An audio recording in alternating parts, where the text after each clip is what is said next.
Endi Ali ibn Abi Talib qarang. Bir dona xurmoga yarasha ishlab, bir dona xurmoni olib Fatima Zahroning oldiga kelyapti. Yo'lda biroq Alloh uchun bir narsa bering deyapti. Allohning nomini o'rtaga qo'ygani uchun Ali roziyallohu anhu berdi. Chunki ishonchi aniqda Alloh uchun bersa qaytishi. Alloh uchun berilgan narsa albatta qaytishligi ishonchi komil.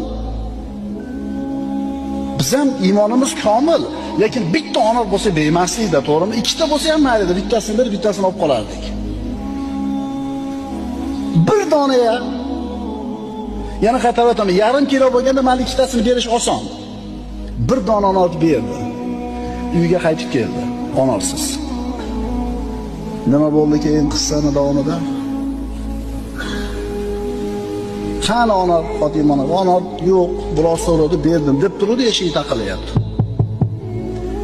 Ali ibn Abi Talib eshikni ochsa, bir odam qo'lida xolta bilan turibdi. Qancha vaqt o'tdi deysizlar? Abdurrahmon ibn Avf bersa ertalab, kech payt berar ekan Alloh.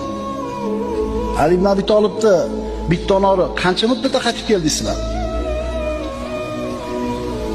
Qal'aga eshik tagida turgan odam bu dedi, xoltani ko'rsatib.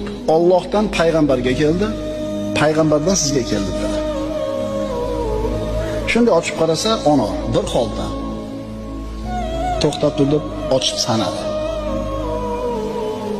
9 ta. Qancha deyilgan? 10 ta deyilgan. Robbisini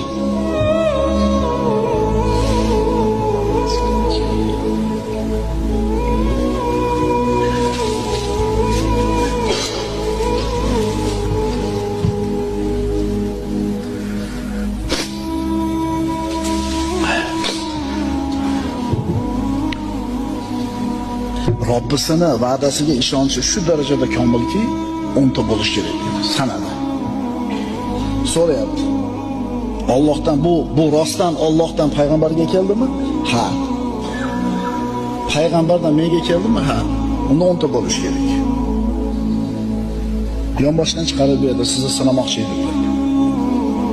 Ko'rdingizmi ishonchni martabasini?